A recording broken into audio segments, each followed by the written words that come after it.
Experience ആയിരുന്നു. ഇങ്ങനെ ശരിക്കും നമ്മൾ ഈ സ്ട്രെസ്സൊക്കെ കൂടെ കൂടിയിട്ട് എനിക്ക് ജോലി സംബന്ധമായിട്ട് നല്ല സ്ട്രെസ് ഉണ്ടായിരുന്നു. പിന്നെ പഠിച്ചുകൊണ്ടിരുന്നത് ഈയിടെ പോയൊരു ഈവനിങ് കോഴ്സിന് ചേർന്നു. അത് ഞാൻ ബിടെക് ഈവനിങ് അവിടെ CETയിൽ ചെയ്തായിരുന്നു. അപ്പം ഈ പഠിക്കുന്നത് സംബന്ധിച്ച് രാത്രി ഇപ്പം വീട്ടിലെ ജോലി, ഓഫീസിലെ ജോലി, അത് കഴിഞ്ഞ് രാത്രി ഒരു നേരം വരെ ഇരുന്നാൽ പഠിത്തം നടക്കും.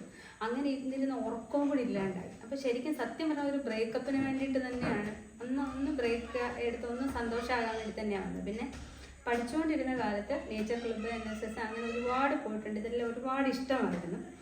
പിന്നെ അങ്ങോട്ട് ജീവിത സാഹചര്യങ്ങൾ കൊണ്ട് ഒന്നിനും വരാൻ പറ്റിയിട്ടില്ല. അല്ലെങ്കിൽ എല്ലാവരുടെയും കൂടെ ഇഷ്ടം നോക്കി. അതുകൊണ്ടാണ് സത്യം പറഞ്ഞാൽ ഇപ്പോൾ ഹസ്ബൻഡ് ഇല്ലാതെ ഞാനും മോനും കൂടി വന്നത് തന്നെ.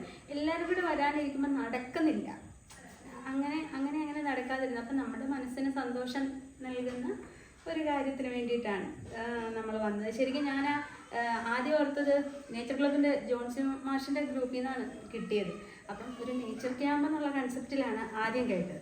പിന്നെ ഒരു 5-6 മാസമായിട്ട് ഇപ്പം ഞാൻ അത് ഫോളോ ചെയ്യുന്നുണ്ട്, ഗ്രൂപ്പ് ഫോളോ ചെയ്യുന്നുണ്ട്. അപ്പം മനസ്സിലായി നമ്മുടെ ഹെൽത്തിനെയും കൂടെ ബാധിക്കുന്ന, ഹെൽത്തിനും കൂടി ഗുണം ചെയ്യുന്ന, എനിക്കാണ് ഒരുപാട് പ്രശ്നങ്ങളുണ്ട്. എങ്ങനെയാണ് ഇത് വന്നതെന്ന് അറിഞ്ഞുകൂടാ. പക്ഷെ ഇവിടെ എല്ലാവർക്കും പറഞ്ഞ എല്ലാ കാര്യങ്ങളും കൂടെ കൂടിച്ചേർന്ന ഒരു വ്യക്തിയാണ്. അതുപോലെ പ്രശ്നങ്ങളുണ്ട്.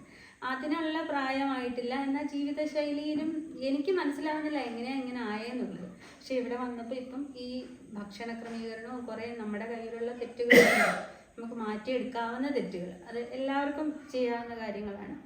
അത് മാക്സിമം ഫോളോ അപ്പ് ചെയ്യാൻ നോക്കും. ഞാൻ ഇനി ശല്യപ്പെടുത്തിക്കൊണ്ടേയിരിക്കും. നേരെ ആകണമെന്നുണ്ട് മെൻ്റലി ആൻഡ് ഫിസിക്കലി.